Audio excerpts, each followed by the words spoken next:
अच्छा, इस लेसन में practically speaking there are two things. First one is where you discuss nuclear atom. That is more like chemistry. ठीक है. And the other thing is basically physics. Nuclear atom में they tell us कि this is a nuclide notation, this is atomic number, this is ji mass number. से जी। Sodium लिखा हुआ है, सो 11 and 23 अगर लिखा हुआ है तो वी से के 11 जो है वो प्रोटॉन्स होते हैं. और यू नो दिस राइट. और 23 are basically nucleons, not neutrons but nucleons. Nucleons मतलब neutrons and protons in total, right. और for every atom basically number of electrons are always equals to number of protons. So इस तरह के question आ सकते हैं, जैसे calcium के अंदर they can give us 20 and 40. Then they can ask us about electrons, protons, and neutrons. So how do we go about it? Protons basically are going to be 20. Neutrons would be हमेशा इनको subtract करते हैं, तो neutrons आ जाएंगे, that is 40 minus 20 20. And जितने protons होते हैं एग्जैक्टली उतने ही इलेक्ट्रॉन्स होते हैं, so it's always going to be 20, right. Yeah. तो this is one part. The other part is basically radioactivity in actual. तो वो अब थोड़ा सा देखते जाते हैं और डिस्कस करते जाएंगे. यहाँ पे फर्स्ट स्लाइड में हम डिस्कस कर रहे हैं isotopes. Now you are familiar with कि आइसो मतलब सेम एंड टोप्स मतलब प्रोटॉन्स. या दीना exactly equal number of protons and electrons. ठीक है.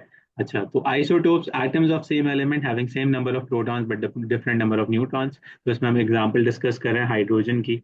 सबके पास एक ही प्रोटॉन है. You can see this one proton here, one proton here, one proton here. You can see सबके पास डिफरेंट न्यूक्लियॉन्स हैं. न्यूट्रॉन्स भी डिफरेंट है, न्यूक्लियॉन्स भी डिफरेंट है. तो न्यूट्रॉन्स अगर हम देखें, इसके पास 0 न्यूट्रॉन है, इसके पास 1 न्यूट्रॉन है, इसके पास 2 न्यूट्रॉन्स है. ये यहाँ पे इसकी वर्किंग आपको नजर आ रही है, हुई भी है. ठीक है. तो ये आसान सी बात है आइसोटोप्स की सर, अगर हम. जी बेटा.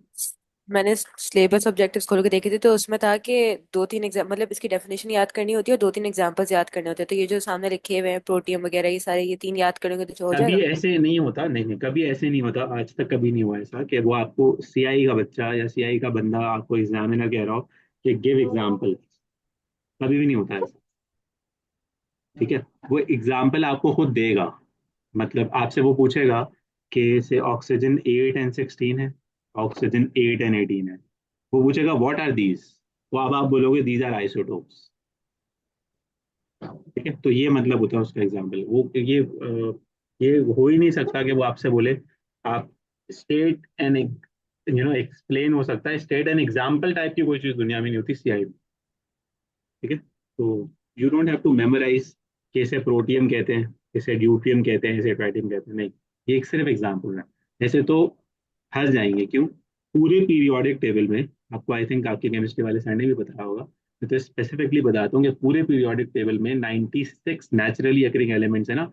हर एक के ऑन एवरेज 2 या 3 आइसोटोप्स हैं. तो क्या क्या याद करेंगे बैठ के. अकेला जो गोल्ड है ना, उसके हंड्रेड्स में आइसोटोप्स होते हैं. तो एग्जाम्पल्स को छोड़ दें, समझ में आ जाए बस, दैट इज इट. ठीक है. अच्छा जी, अब देखिए मैंने कुछ एग्जांपल्स आपको दिए हैं यहाँ पे. तो ऑक्सीजन 16 17 18, 235 238, क्लोरीन 35 37, ये इसलिए दी हुई हैं कि आपको पता हो कि यार ऐसे नहीं है कि मतलब आइसोटोप सिर्फ हाइड्रोजन की दुनिया में बड़े सारे हैं. और 275 डिफरेंट आइसोटोप्स हैं जो हमारे पास. 81 स्टेबल हैं, यानी कि बाकी इसमें अगर आप ऐड कर ले 96 में तो कुछ अनस्टेबल भी होंगे. और तकरीबन हम अगर अपने बनाए हुए खुद जो आजकल हम बना रहे हैं लैब में जाके, तो 800 प्लस आइसोटोप्स हैं नेचुरल और सिंथेटिक मिला के.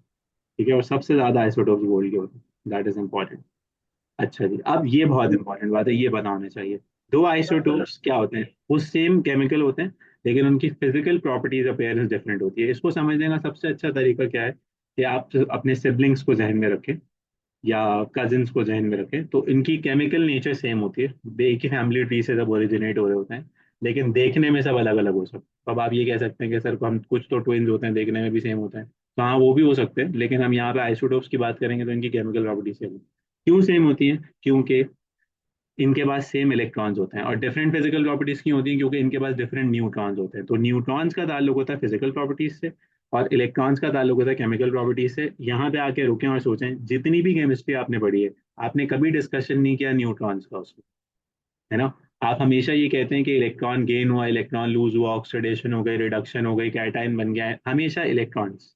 क्यों? क्योंकि पूरी केमिस्ट्री बेस्ड होती है इलेक्ट्रॉन, तो इस तरह आपको ये याद रहेगी बात। ठीक है। देन थोड़ा सा और आगे आते हैं। अब आते हैं रेडियो एक्टिविटी किसे कहते हैं। तो रेडियो एक्टिविटी सर्टेन या सिंपल आसान अल्फाज में कहते हैं एक्सप्लोजन को, सिंपल एक्सप्लोजन, धमाके को, या दूसरे टर्म में कहते हैं डेके को। आसान और कर लें आपकी जबान में तो डिस्ट्रक्शन, तबाही। एक न्यूक्लियस का फट जाना, एक्सप्लोड होना, टूट जाना, तबाह हो जाना, खुद ब खुद, ऑटोमेटिकली, स्पॉन्टेनियस, ऑटोमेटिकली, खुद ब खुद। Disintegration to break into parts. तो ये पूरी प्रोसेस जो है ना, the emission of ionising radiation और particles caused by spontaneous disintegration of atomic nuclear is radioactivity. अब ये आयनाइजिंग रेडिएशन और पार्टिकल क्या, ये हम देखेंगे। लेकिन स्पॉन्टेनियस, ऑटोमेटिक, खुद ब खुद, डिसइंटीग्रेशन, टूटना, स्प्लिट इनटू पार्ट्स, डिके होना, एटॉमिक न्यूक्लियाई, न्यूक्लियाई की बात हो रही है। ठीक है। Radioactive decay is a random process, no one can predict कौन सा आइटम कब डिके होगा। इसकी मैंने उस वक्त भी एग्जांपल दी थी, दोबारा देता हूँ। हम ये कह सकते हैं कि एक पर्सन अगर उसकी एज से 100 ईयर्स है और वो बहुत सिक है, ठीक है, उसको बहुत सारी बीमारियां, हॉस्पिटलाइज है, हम ये कह सकते हैं कि this person is most likely to die, है ना, मरने के करीब है। लेकिन हम कोई कोई इवन आज भी जितना मर्जी अच्छा डॉक्टर हो, साइंटिस्ट हो, जो भी हो, वो ये नहीं कह सकता कि ये एग्जैक्टली 4:05 पे और 6 अप्रैल को, 7 अप्रैल को मरे, कुछ भी नहीं कह सकते। रैंडम है, अल्लाह ताला की तरफ से जब मरना होगा मर जाएगा। और कोई गारंटी नहीं है कि 10 ईयर्स वाला नहीं मरेगा, कोई गारंटी नहीं है कि 5 ईयर्स वाला नहीं मरेगा, जो पैदा हो गया वो मरेगा। तो रैंडम प्रोसेस, तो हर न्यूक्लियस का डिके होना, हर न्यूक्लियस का टूटना, नो वन नोज एब्सोल्युटली। हम ये कह सकते हैं कि चांस ऑफ डिके, हमें पता होता है कि हाँ भाई ये फट सकता है, इसके चांसेस है, इसका एक क्राइटेरिया है, वो कभी आगे जाकर हम देखेंगे। तो रेडियो एक्टिविटी का जनरल सा परसेप्शन क्या होगा, एक हैवी न्यूक्लियस होगा, वो खुद ब खुद टूटेगा। ठीक है। और कब टूटेगा नहीं पता, रैंडम प्रोसेस है, खुद ही टूटेगा, और टूट के छोटे छोटे डिफरेंट एटम्स में, डिफरेंट न्यूक्लियाई में, डिफरेंट रेडिएशन में वो स्प्लिट हो जाएगा। इस प्रोसेस को रेडियो एक्टिविटी कहते हैं। ठीक हो गई बात। तो ये आपको एक मैंने न्यूक्लियस दिखाया हुआ है, और ये टूटेगा तो इसमें से रेडिएशन निकलेंगी। ये यहाँ पे इसलिए बनाया हुआ है, आपको समझाने के लिए। यहाँ तक कोई भी बात किसी को भी पूछनी हो।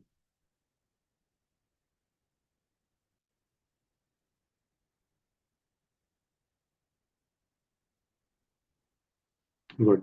तो 3-4 मिनट का जरा ब्रेक लें, फिर आगे चलते हैं, तो थोड़ा एब्जॉर्ब हो जाए ना ये। आपके पास जो बुकलेट है उसमें आपके पास ये पेजेस हैं, आप देख लो, फिर हम इंशाल्लाह आगे चलते हैं। 9:16 हो रहे हैं, 9:20 पे रिज्यूम करूँगा। 3-4 मिनट्स का ब्रेक लो।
Okay, we are back. तो क्या कह रहे हैं आप? मुझे क्या कह रहे हैं?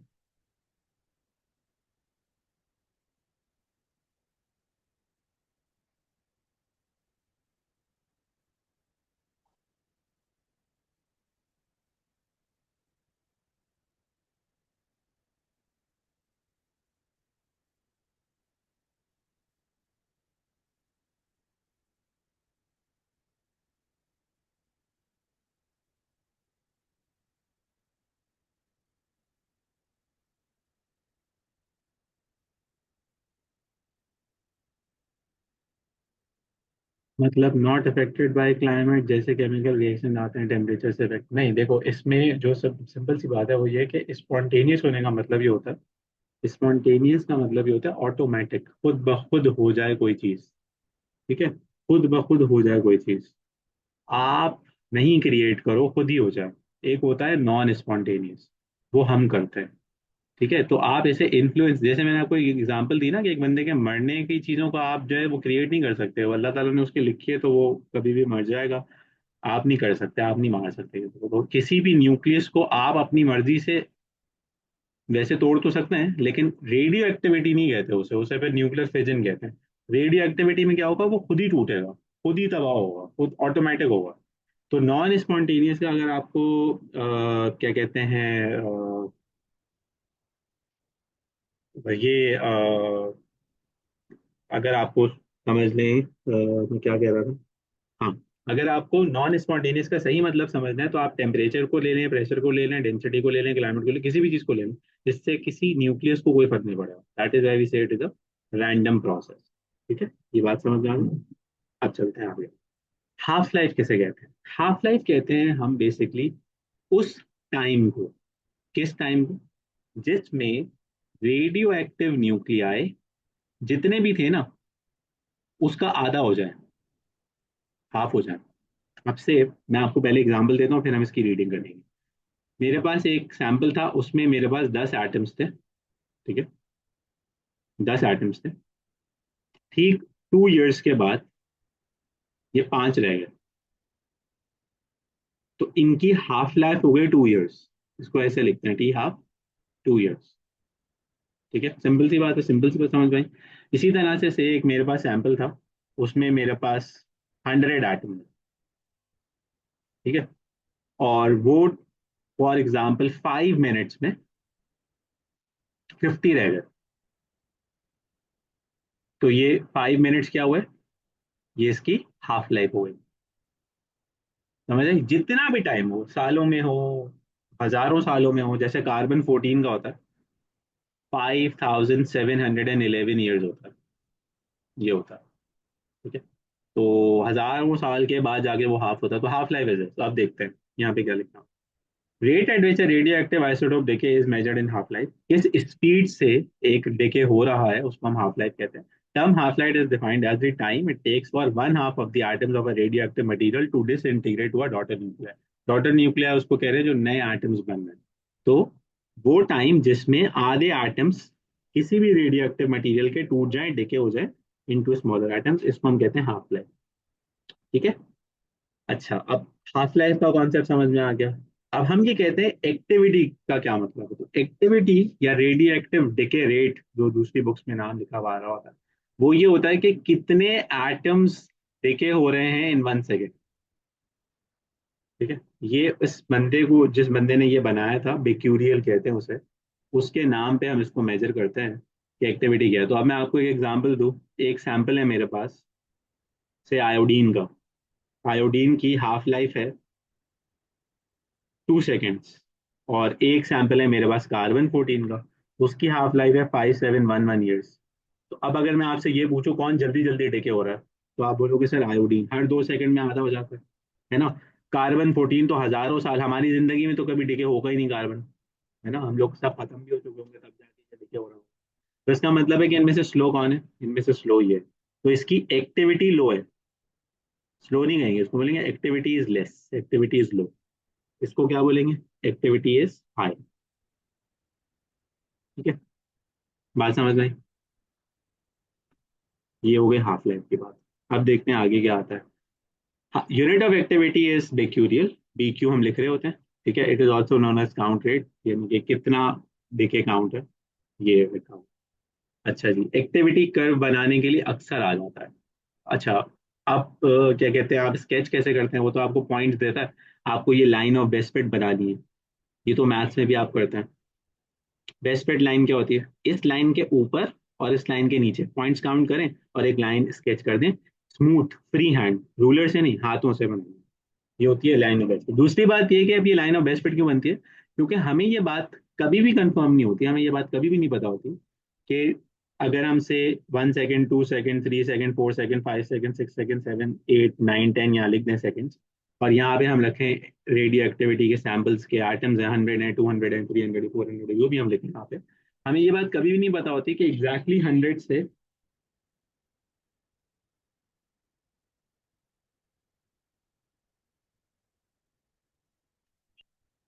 हमें ये बात कभी भी नहीं पता होती कि कितने एक्चुअल एटम्स जो है ना वो डिके हो रहे होंगे।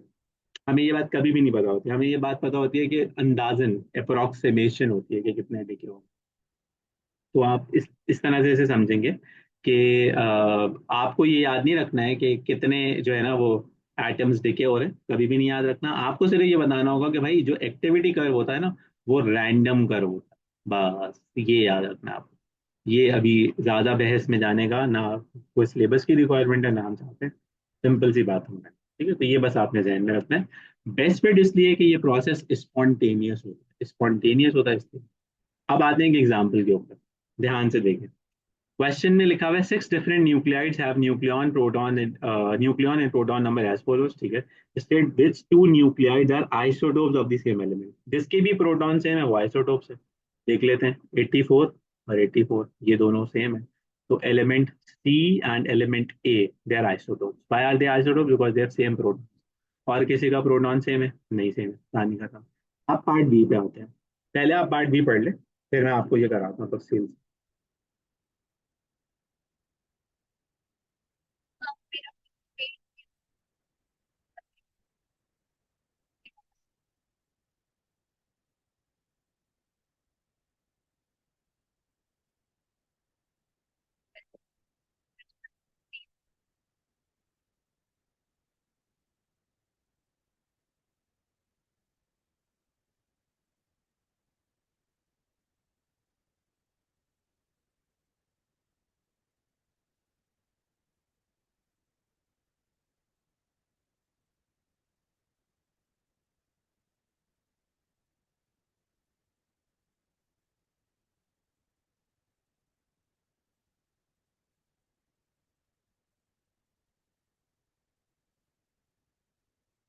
पढ़ लिया सवाल आपने?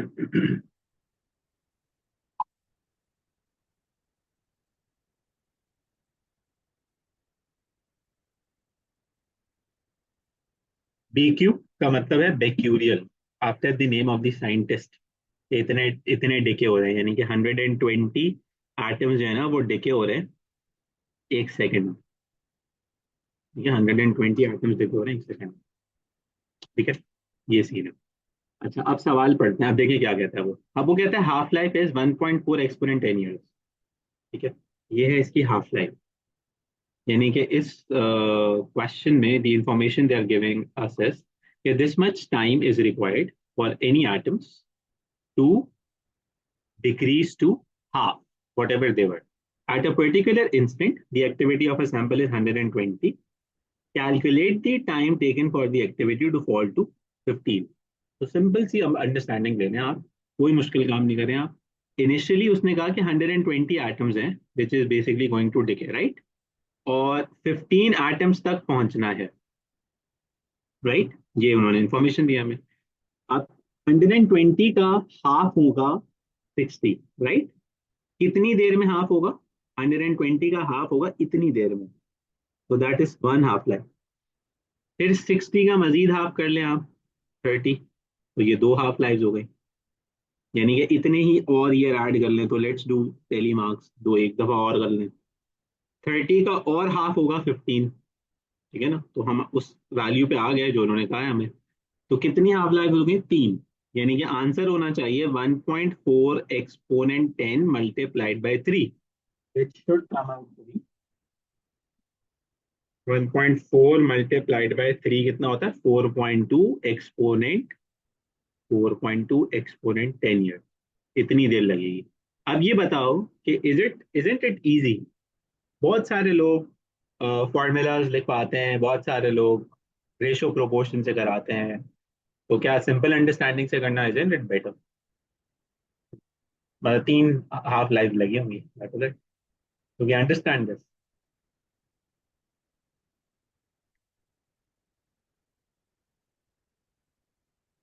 तो रेशियो आप मेथड से कैसे होगा? दूसरे मेथड से करने की जरूरत ही क्या है? Just a question. अच्छा सही। तो ये आ गया आपके आंसर, जिसको हम देख नहीं रहे। अच्छा, अब आते हैं यहाँ पे क्या लिखा हुआ है। यहाँ पे लिखा हुआ है अल्फा बीटा। ये हम पहले क्वेश्चन टॉपिक पहले पढ़ लें, अभी हम आगे जाके पढ़ रहे हैं, फिर हम आएंगे इसके ऊपर। इसको हम पार्क करते हैं, पहले हम इसे कर लेते हैं। तो ये क्या कहता है? N isotope is is represented by this.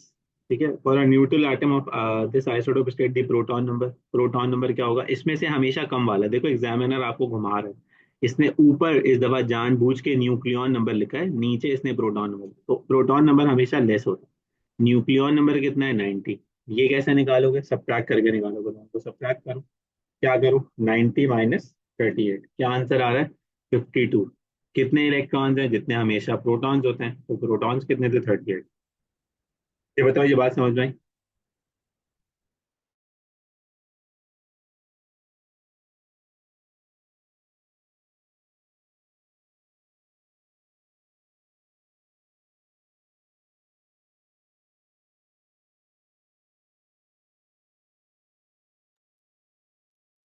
ठीक है, गुड है। थोड़ा सा आगे चलता है।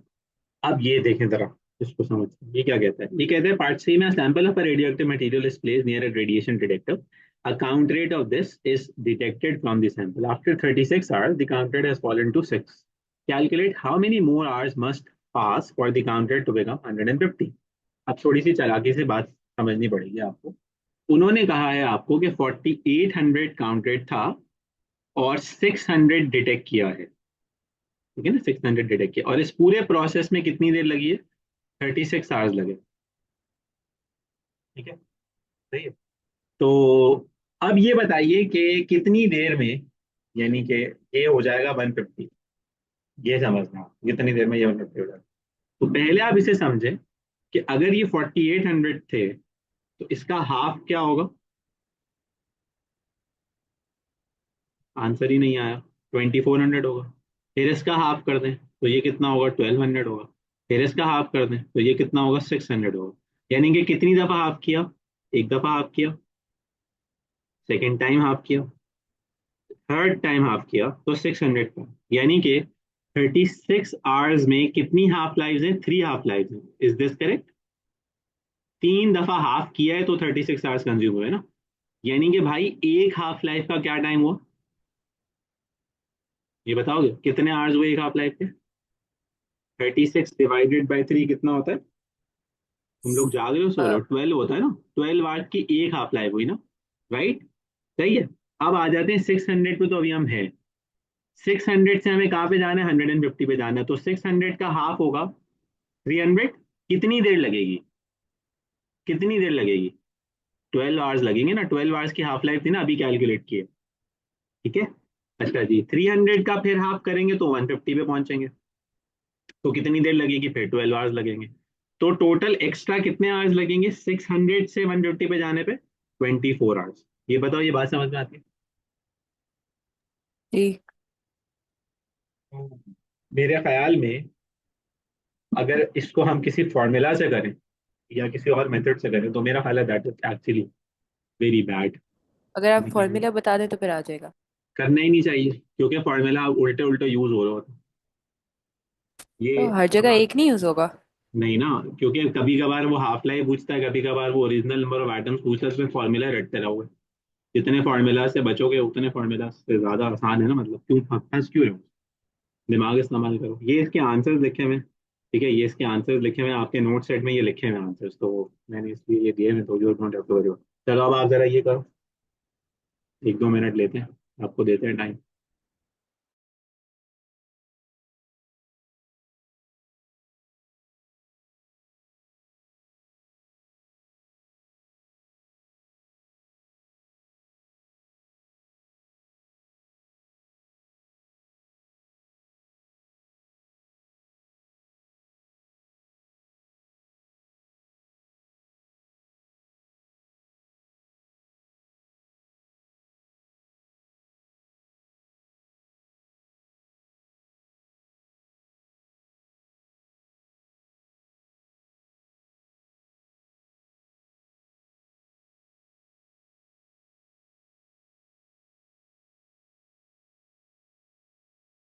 सर अगर काउंट्स लिखा हुआ है, काउंट्स का मतलब क्या होता है? अगर 1600 काउंट्स लिखा हुआ है, व्हाट डज दैट मीन?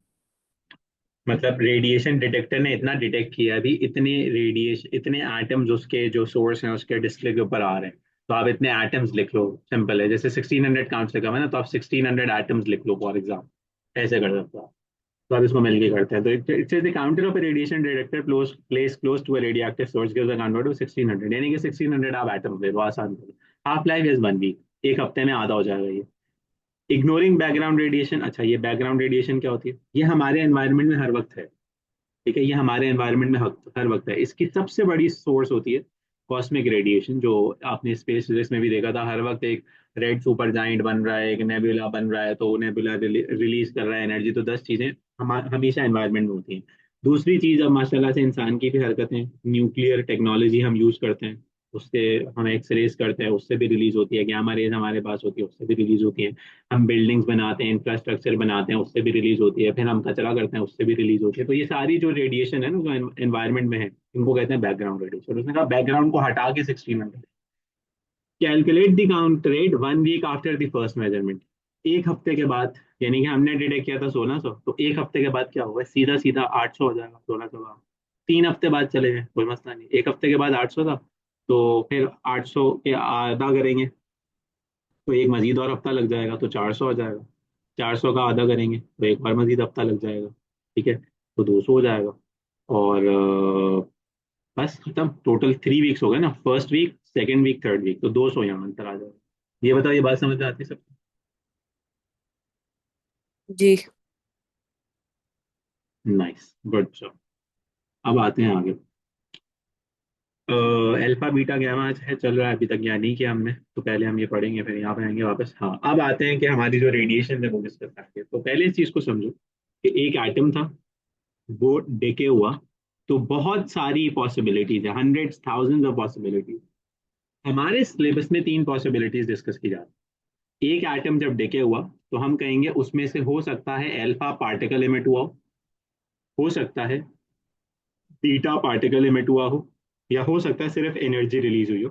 उसको कहते हैं गैमा, गैमा रेडिएशन। आपने अगर मेरी बात ध्यान से सुनी है, तो आपको ये बात समझ में आई होगी कि सर ने कैटेगोरिकल कहा है अल्फा पार्टिकल, बीटा पार्टिकल और गैमा रेडिएशन। यानी कि गैमा पार्टिकल नहीं है, पार्टिकल का मतलब होता है वजन, मास होना, वेव है रेडिएशन ना? एनर्जी होता है। तो रेडिएशन की कोई मास नहीं होता। तो पहले तो इस चीज को समझ लें, 3 पॉसिबिलिटीज हैं, अब ये रटनी है आपने। अल्फा पार्टिकल एमिट हो सकता है, बीटा पार्टिकल एमिट हो सकता है, गैमा रेडिएशन। अगर सिर्फ क्वेश्चन ये कह दे कि भाई सिर्फ अल्फा पार्टिकल इमिट हुआ है, तो क्या तब्दीली आएगी? तो तब्दीली ये आएगी कि इस भाई साहब का ये जो पेरेंट न्यूक्लियस था, जिसको मैं ऐसे ब्लैक डॉट से बना रहा हूँ, इसका जितना भी एटॉमिक नंबर था, जो भी था, हमने कहा से इसका एटॉमिक नंबर था जेड। तो इस अल्फा पार्टिकल के इमिट होने से जो भी नई चीज बन रही होगी, हम उस पार्टिकल का एटॉमिक नंबर रखेंगे Z-2। और अगर इसका एटॉमिक मास या मास नंबर था ए, तो उस पार्टिकल का हम मास नंबर रखेंगे A-4। ये याद करना है। अब इसको एक एग्जांपल से समझते हैं। मैं आपसे ये कहता हूँ कि मेरे पास यूरेनियम था 92238, और इसने डिके किया है बाय एल्फा एमिशन। ये क्वेश्चन में ऐसे लिखा हुआ होगा एल्फा एमिशन, तो क्या बनेगा? तो आप बनाओ, एक्स बनेगा, जिसका एटॉमिक मास 238 था, तो 4 कम कर दो 234 होगा। और एटॉमिक नंबर 92 था, तो 2 कम कर दो 90 होगा। ये बनेगा alpha particle. Alpha particle periodic table में हीलियम से मैच करता है, क्योंकि हीलियम एटॉमिक नंबर में 2 और मास नंबर में 4 होता है। इसलिए अल्फा की जगह पे ये भी बना देते हैं, हीलियम भी लिख देते हैं, ये डिजाइन भी बना देते हैं। ये याद ना रहे, आप सीधा सीधा अल्फा भी लिख दो तब भी चलेगा। ये बताओ, ये बात समझ में आती है? आपने एक्स क्यों लिखा? क्योंकि हमें नहीं पता ना कि पीरियोडिक टेबल में वो एटम कौन है जिसका एटॉमिक नंबर 90 है। ये तो हमें फिजिक्स में पीरियोडिक टेबल थोड़ी देंगे, वरना हम जाते पीरियोडिक टेबल में ढूंढते 90 वाला कौन है, फिर उसका यहाँ सिंबल बनाते। समझ आया? तो आप यहाँ पे एक्स लिख लें, वाई लिख लें, ए लिख लें, बी लिख लें, कुछ कोई फर्क नहीं पड़ता। ठीक हो गई बात, समझ में आ गई बात? जी। ये हो गया अल्फा इमेज। अब आ जाए बीटा पे। बीटा पे क्या फर्क पड़ेगा? बीटा पे सिर्फ एक चीज याद रखनी है कि सिर्फ चार्ज 1 यूनिट बढ़ जाएगा बस, और कोई फर्क नहीं पड़ेगा। यानी कि से अगर आपके पास कार्बन था और लिखा हुआ था 6 14 और लिखा हुआ है इसमें बीटा डिके गया है, तो सबसे पहले तो आप इधर मैं से अपना नाम लिख लेता हूँ, डी लिख लेता हूँ, मुझे नहीं पता क्या बनेगा। मास जितना था ना 14 है 14 रहेगा, 100 था 100 रहेगा, 92 था 92, जो भी था वैसे ही रहेगा। बस चार्ज 1 यूनिट इंक्रीज हो जाएगा, 6 था तो 7 हो जाएगा, 7 होता तो 8 हो जाएगा, 100 होता तो 101 हो जाएगा, और साथ में आप बीटा ऐसे लिखोगे, ये ऐसे भी लिख सकते हो। क्योंकि बीटा एक इलेक्ट्रॉन की तरह होता है, तो हम इलेक्ट्रॉन भी लिख देते हैं सर्टेन टाइम्स।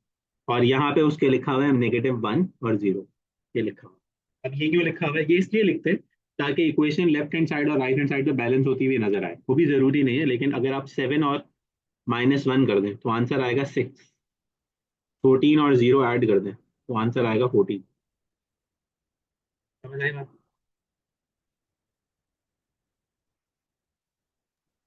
जी।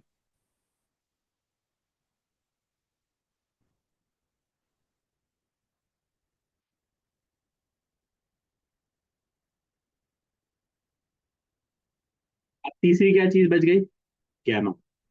तो गैमा में कोई भी फर्क नहीं पड़ेगा, आपने आंसर देखो, नंबर्स दे स्टे सेम, जो भी है सेम है। तो फिर क्या फर्क पड़ता है, हम कहते हैं कि गैमा इमिशन से पहले सब्सटेंस के पास एनर्जी थी, गैमा इमिशन के बाद एनर्जी नहीं है। दैट इज इट, बस इतना सा बात। पहले एनर्जी थी, अब एनर्जी नहीं है, तो मैंने ये दिखाया हुआ है कि ये देखो इसमें से एनर्जी रिलीज हो रही है, ये दिखाया हुआ आपको। ठीक है।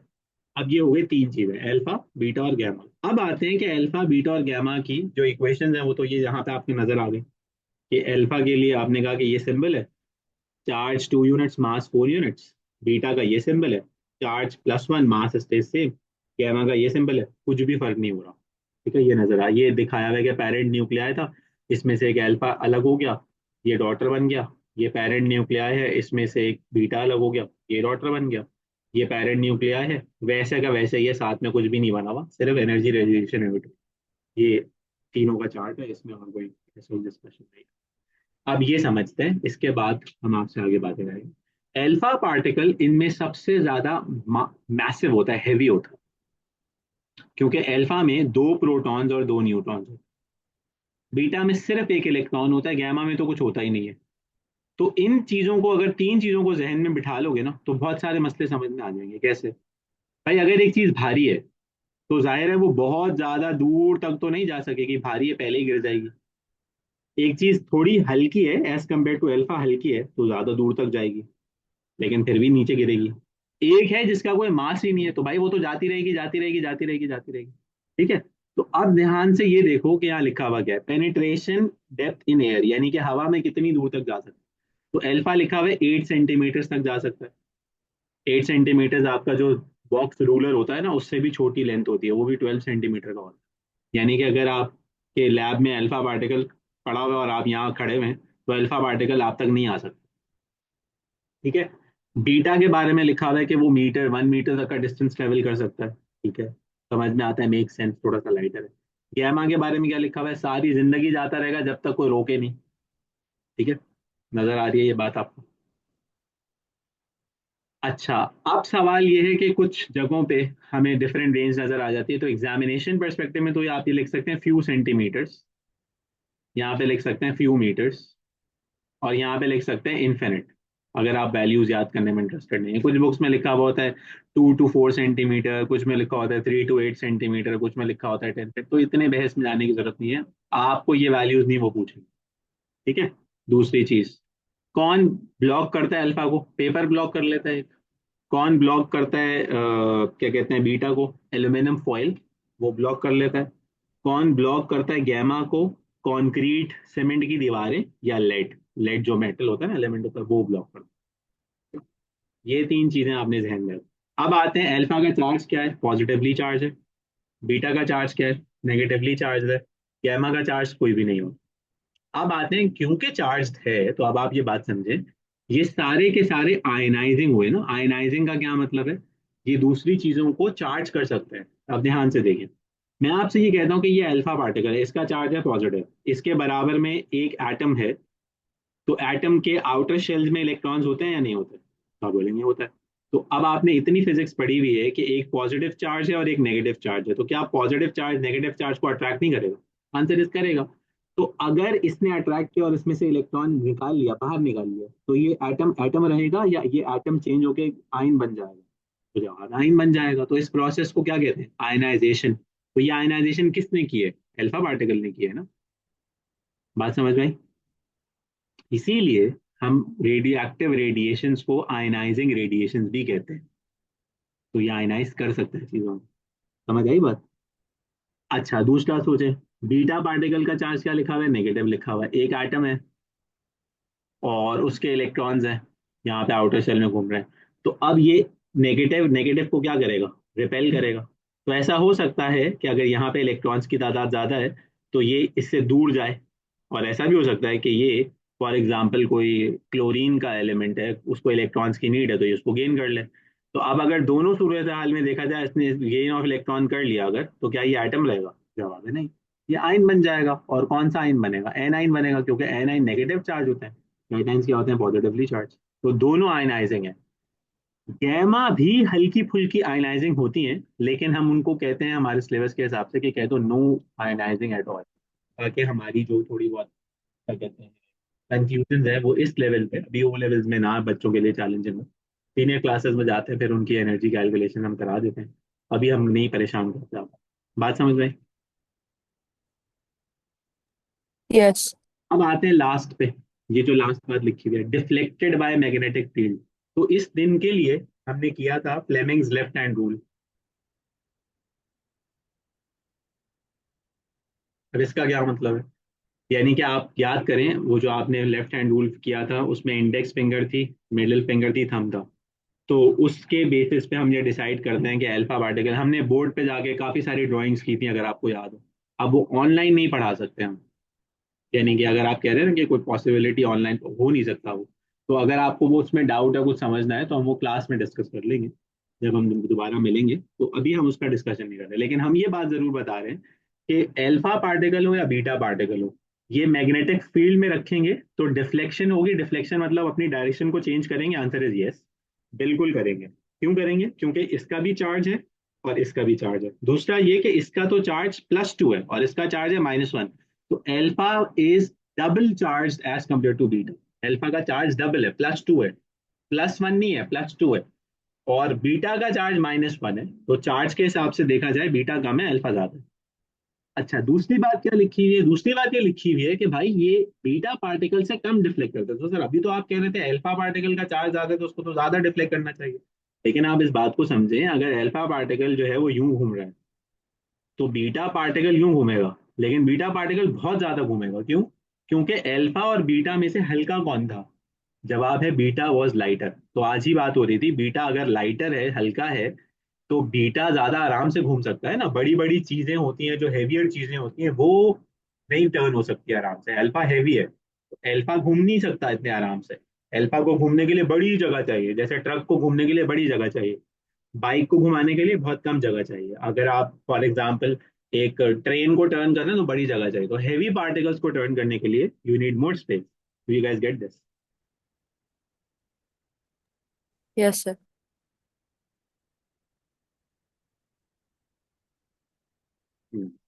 ये हो गया डिफ्लेक्शन वाली बात।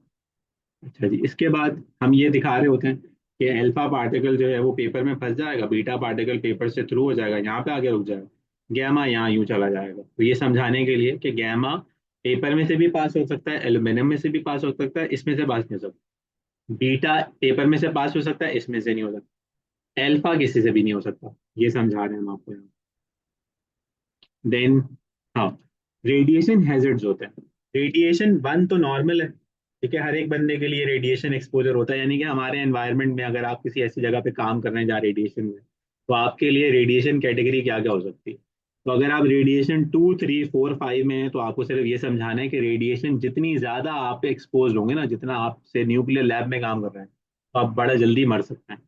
अगर आप न्यूक्लियर प्रोटेक्शन नहीं यूज कर रहे, जो आपके ऊपर कोट होता है वो पहनते हैं, जो क्या कहते हैं, वो अगर आपने नहीं पहना, तो आपकी जो है ना वो बड़ी जल्दी डेथ हो सकती है। तो ये सिर्फ ये समझा रहे हैं और कुछ ऐसी बात नहीं है। ठीक है।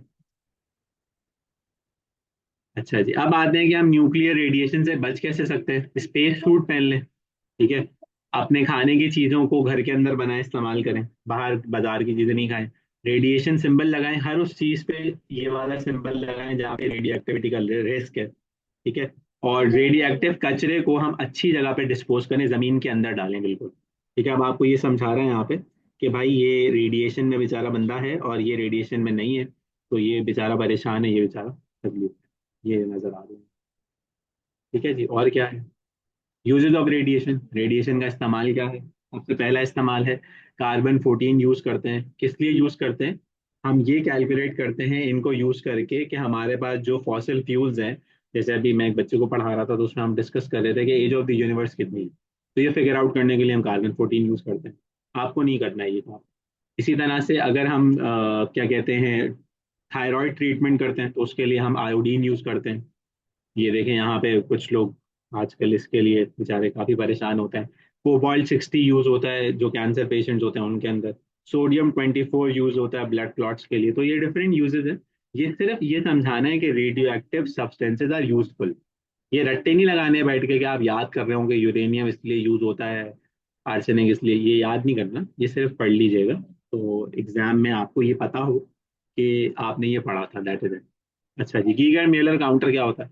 गीगर मेलर काउंटर ये होता है, इसको रटना भी नहीं है, कुछ भी नहीं करना, बस आपको ये समझाना है कि इस प्रोब के सामने अगर कोई भी रेडियो एक्टिव चीज आ जाए ना, कोई भी रेडियो एक्टिव चीज आ जाए, तो ये जो नीडल है ना ये आगे जाएगी और ये दिखाएगी कि रेडिएशन है। तो जो आप पढ़ रहे थे ना काउंट रेट क्या होता है, तो वो काउंट रेट यहाँ लिखा हुआ नजर आ रहा होता है। तो ये वो इक्विपमेंट है जो हमें बता रहा होता है कि कितनी रेडिएशन कोई चीज एमिट कर रही है, ठीक है।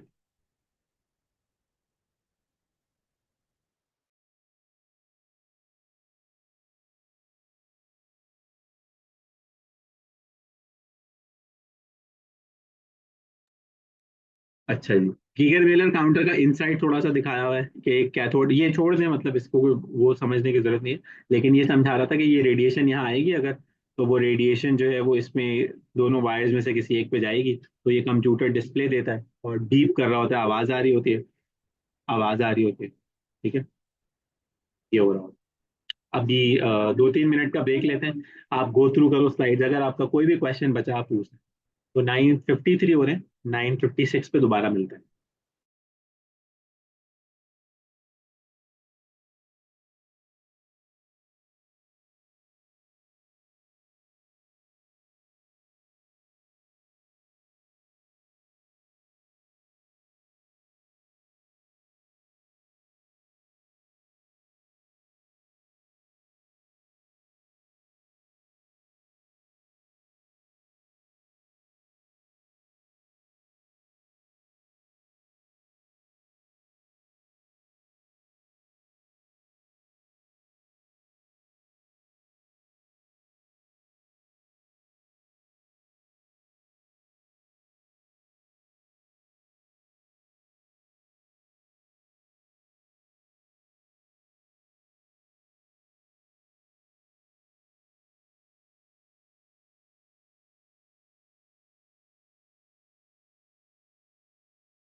Okay, so we are back.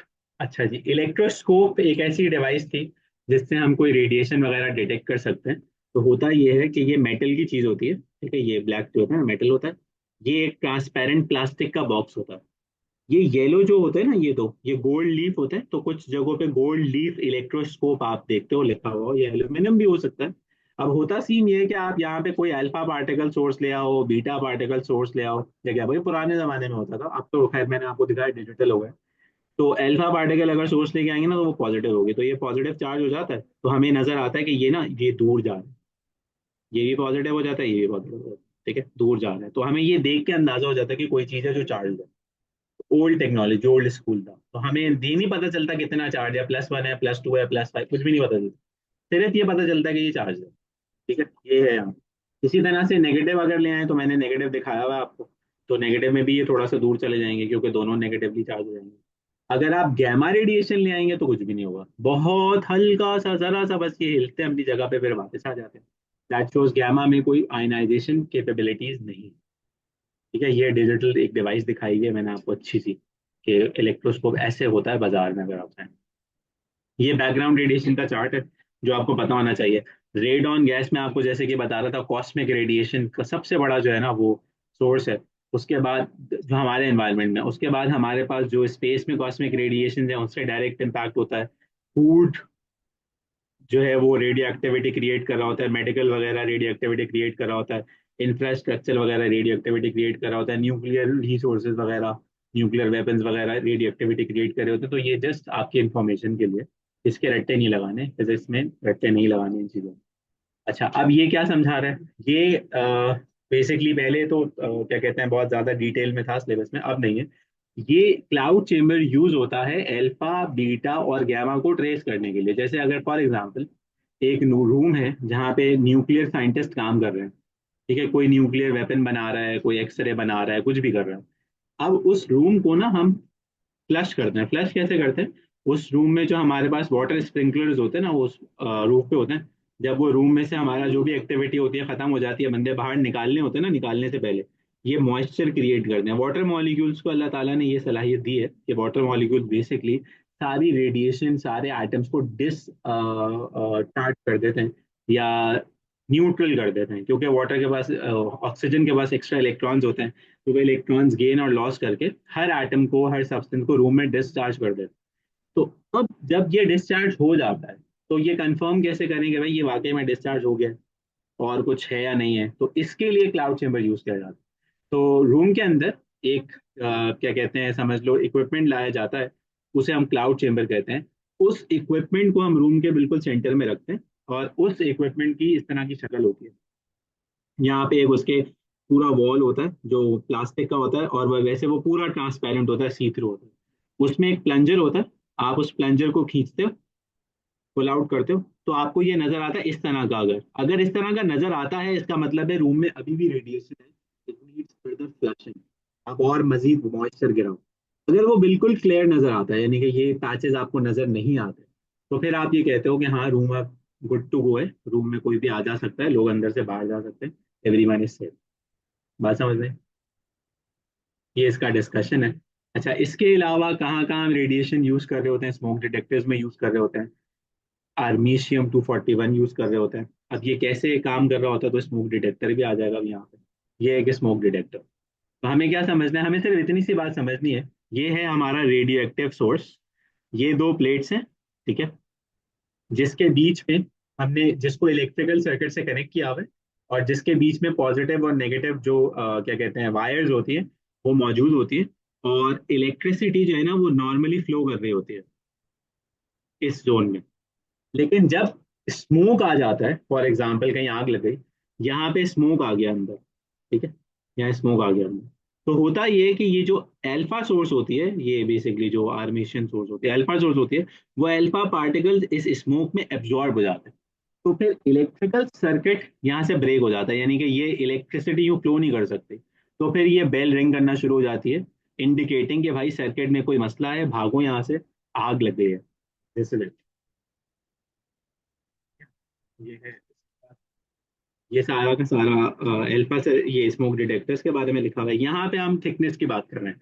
यानी कि बीटा रेडिएशन डिटेक्टर्स हम यूज करते हैं टू डिटरमाइन द थिकनेस। ठीक है, इस चीज की थिकनेस को डिटरमाइन करने के लिए हम यूज कर रहे होते हैं।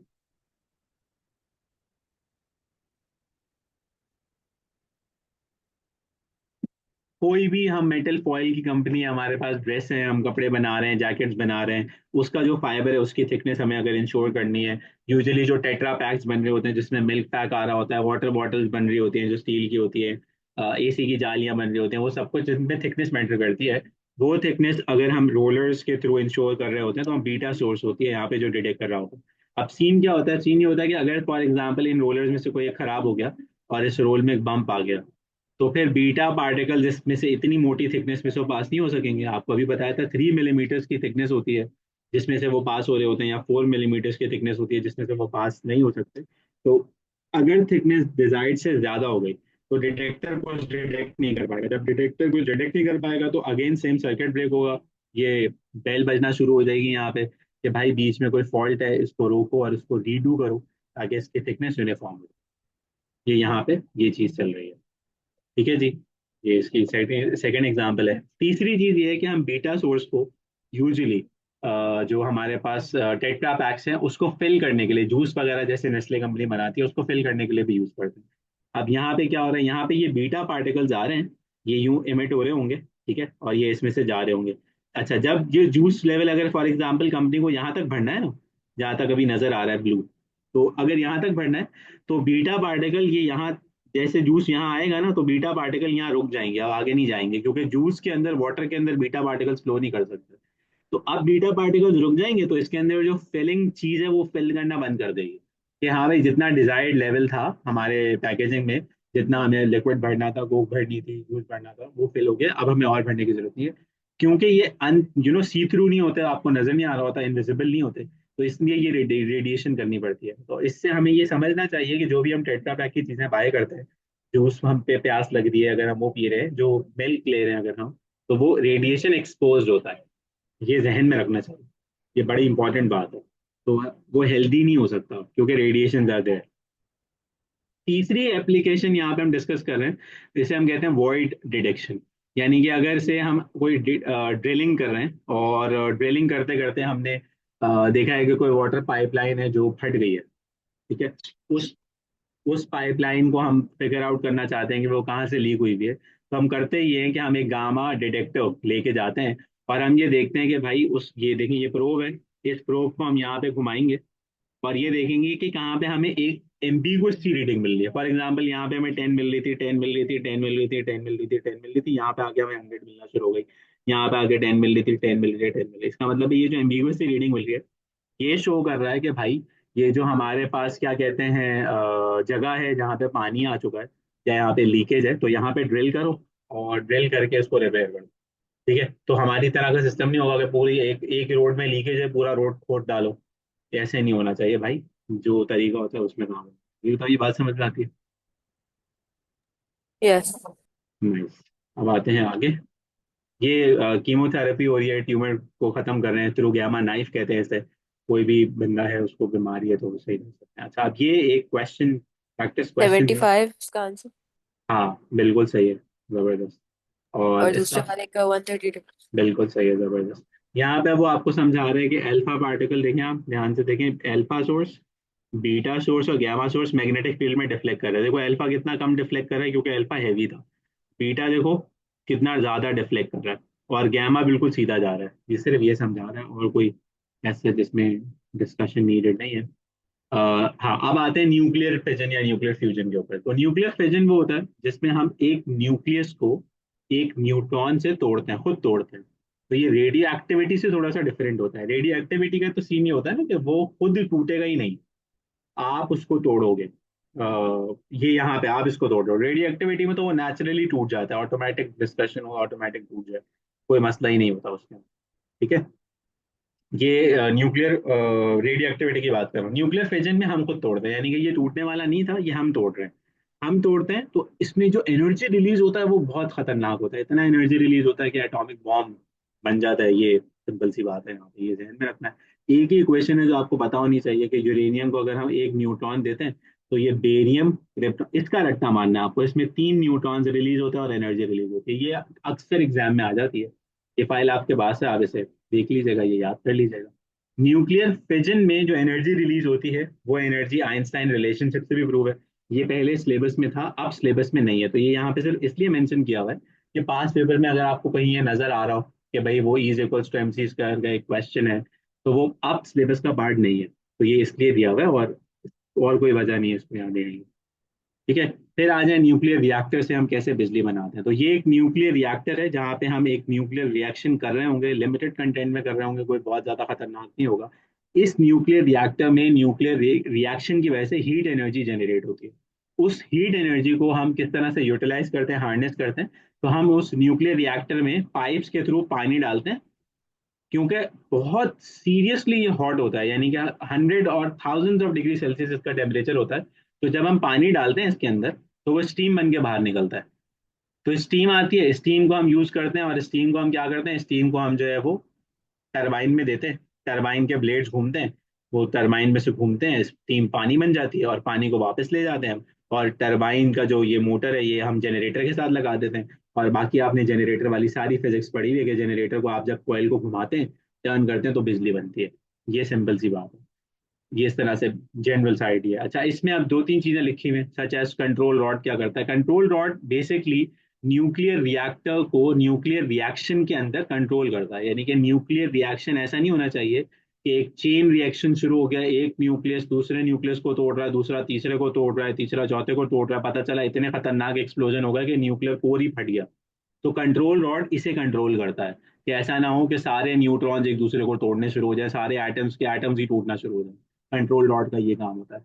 मॉडरेटर क्या करता है, मॉडरेटर अगर खुदा ना खास्ता टेम्परेचर बहुत क्रिटिकल हाई हो जाए, यानी कि 500 डिग्री सेल्सियस की रिक्वायरमेंट थी, 700 हो गया, तो ग्रेफाइट मॉडरेटर इसमें ऐड कर देते हैं। वो इस टेम्परेचर को कूल कर देता है, क्योंकि ग्रेफाइट के अंदर आपको पता है हेक्सागोनल लेयर्स होती है। वो बेसिकली इलेक्ट्रॉन्स को एब्जॉर्ब कर लेता है, उसमें हाई मेल्टिंग पॉइंट होता है, उसकी केमिकल बॉन्डिंग बड़ी जबरदस्त होती है। उसका स्ट्रक्चर हीट एब्जॉर्बेंट के टाइप टाइप का होता है। तो वो हीट एब्जॉर्ब कर लेता है सारी की सारी।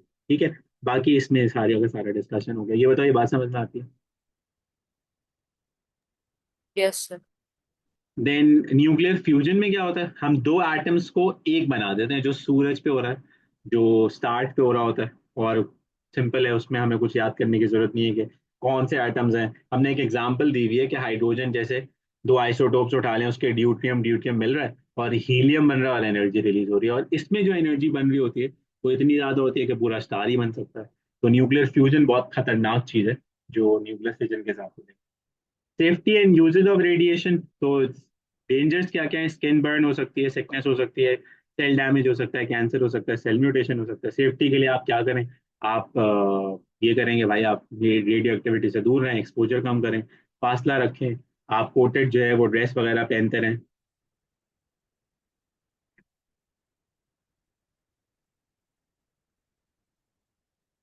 तो ये बताएं, ये बात समझ में आती है।